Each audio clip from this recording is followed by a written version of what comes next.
Honorable ministers, it's a real privilege for all of us to host you at Bharat AI Shakti, along with the CEO of Google Cloud, Thomas Kurian. Namaste and welcome. It's a very auspicious day for us, and it's beginning of a journey that we're taking with the vision of Viksit Bharat in India.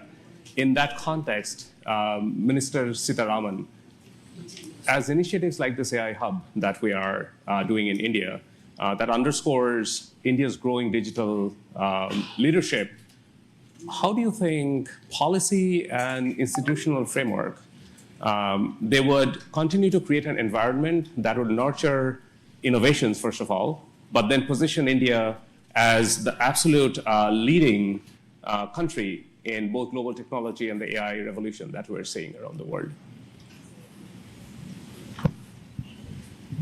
Thank you, and congratulations for the launch today. And I'm sure it's going to augur well for the sector. And also, I think, if I'm not too much in a haste to add a dimension which I would have loved to bring in a bit later, launching it and also landing the cables in Andhra Pradesh, I think, speaks so much about the synergy between progressive policy making and also dynamism in decision making in governance. Because several things can be in the files and in the papers, but when execution happens with the visionary leadership, like I would say the policies and the strategies which Honorable Prime Minister Narendra Modi ji brings into India, and you can see that between 2014 and today, several such policy enablers have been part of the policy here, governance here. And so with the Chief Minister, I think, Shri Chandrababu Naidu Garu, who has in earlier several stints shown us what he can, particularly in the IT sector, particularly in taking digital templates to the public, has done. And therefore, I think it is just the right place to land in, and also the right country to be in. So the specific thing about your question is the temperament and the vision of the leadership itself has been tested and tried over decades, whether when he was a chief minister in Gujarat or subsequently on becoming the prime minister of the country. And you also have a very technically savvy minister taking the lead.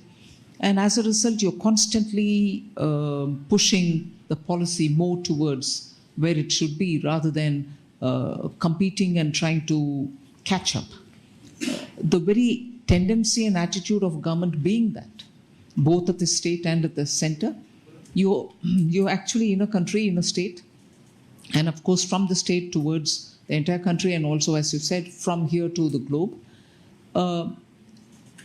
It's been one of those very interesting phases in Indian history, where policy is pushing ahead much before many of the parties in the political arena are even ready to absorb it.